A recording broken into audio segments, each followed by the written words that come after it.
انہی شہیدوں میں سے ایک اس زمانے میں ایک شہید تھے جو لڑ رہے تھے, جنگ کر رہے تھے. ان کے حالات زندگی میں آپ چونکہ پڑھتے نہیں ہیں, سب کو پڑھتے ہیں آپ, جو آج کل علی کی تعلیمات کے سائے میں جو نوجوان تربیت ہوئے ہیں ان کو آپ پڑھتے نہیں. کل یہ شہید ہمارے سامنے کھڑے ہو جائیں گے. تم یہ کہتے ہو ہم گمراہ ہو گئے, ہمیں پڑھتے, ہم تمہیں بتاتے کہ آج کے دور میں بھی علی کے راستے پر کیا چلا جا سکتا ہے. ایک شہید تھا, معمولی گھرانے کا تھا, شہید برونسی, انقلاب سے پہلی کی بات ہے. شہید برونسی ان کا نام ہے. ان کی کتاب ایران میں تقریباً 200 مرتبہ ریپرنٹ ہوئی ہے, بہت پڑھی گئی ہے وہ کتاب, 200 مرتبہ ریپرنٹ ہوئی ہے اور ہمیں پتا بھی نہیں. اور ایران کلچر ہاؤس نے اس کا ترجمہ بھی کیا ہے, اردو میں شاید اویلیبل ہوگا, بابا خدا حافظ, اردو ٹرانسلیشن ہے اس کا. لبنان میں اس کا ٹرانسلیشن ہوا, تقسیم ہوئی ہے, عرب کنٹریز میں تقسیم ہوئی ہے, عراق میں تقسیم ہوئی ہے, شاید انگلش ٹرانسلیشن اویلیبل ہو. اس میں لکھا ہے ان کے حالات زندگی میں جب یہ ایران سے انقلاب سے پہلے فوج میں کام کرتے تھے. ایک مرتبہ جرنل نے, اس چھاونی کے جرنل نے فوجی کو جمع کیا اور ان میں سے 2-3 لوگوں کو باہر نکالا, اس برونسی کو بھی باہر نکالا. ان کو گھر میں ایک نوکر کی ضرورت تھی, انہی فوجی میں سے ایک کو وہ نوکر رکھنا چاہتے تھے, تو ان کو باہر نکالا اور ان سے کہا اب تمہاری چھاونی میں کام کرنے کی ضرورت نہیں ہے, تم سال بھر میرے گھر میں, فی الحال 5-6 مہینے, ایک سال بھر میرے گھر میں کیا کام کرو, مجھے برتن دھونے کی ضرورت ہے, مجھے بازار سے سامان لانے کی ضرورت ہے, تم یہ کام وہاں کیا کرو. تو اس کے دوست, جب وہ جا رہا تھا, اس کے دوست نے کہا برونسی اب تو تم مزے کرو گے, اس چھاونی میں کیا ہمیں کوئی فیسلٹی نہیں ہے, اب تم جرنل کے گھر جاؤ گے, صبح شام تمہیں کیا مختلف قسم کے کھانے نصیب ہو جائیں گے. ان کے حالات زندگی میں لکھا ہے جب یہ وہاں گیا, جرنل نے ان کو وہاں پہنچایا اور یہ کمرے میں پہنچا تو جرنل کی بیوی جب اوپر سے نیچے آئی تو اس نے اس کو بے حجاب حالت میں دیکھا. جب ان کی پہلی نگاہ پڑی تو یہ شہید برونسی فوراً اس کمرے سے نکلے اور 30-40 کلومیٹر کا راستہ پیدل طے کیا اور واپس چھاونی تک آ گئے. جرنل نے پوچھا کیوں گھر کے واپس آ گئے, میں نے تو تمہیں گھر میں وہاں آرام کرتے. کہا جرنل وہاں تمہاری بیوی بے حجاب ہے. تو کیا ہوا بے حجاب ہے؟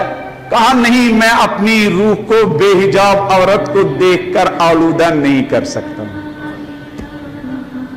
کہا اچھا اگر ایسا ہی ہے تو اس فوجی چھاونی کے جتنے بھی غسل خانے ہیں, ٹوائلٹ ہے, روزانہ تمہیں صاف کرنے پڑیں گے. تو اس شہید نے کہا میں روزانہ اس چھاونی کے غسل خانوں کو, ٹوائلٹ کو صاف کروں گا, لیکن ایک لمحے کے لیے بھی اپنی آنکھوں کو نامحرم کو دیکھ کر کیا گندا اور آلودہ نہیں کروں گا.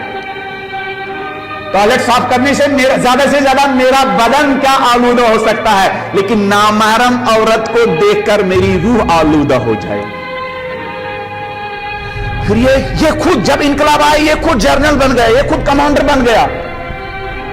ایک مرتبہ ایک رات کے آپریشن میں 4000 کا اس کا لشکر عراقی نہیں بلکہ صدامی فوجی کی گھیراؤ میں آ گیا, جہاں چاروں طرف نائنیں بچھائی گئی تھی. اس کو سمجھ میں نہیں آ رہا تھا کہ میں 4000 جوانوں کی جانیں کیسے بچاؤں گا. اس کے حالات زندگی میں لکھا ہے. پیغمبر نے کہا غضوا ابصارکم ترون العجائب, اپنی آنکھوں کی حفاظت کرو, عجیب غریب چیزیں دیکھو گے. جب اس نے دیکھا یہ کمانڈر تھا, 4000 کا لشکر صدام کے مقابلے میں لڑنے کے لیے اس کے ساتھ تھا, ایک ایسی جگہ پھنس گئے کہ جہاں چاروں طرف کیا مائنیں بچھائی ہوئی تھی, تو 4000 لوگوں کی جانیں خطرے میں.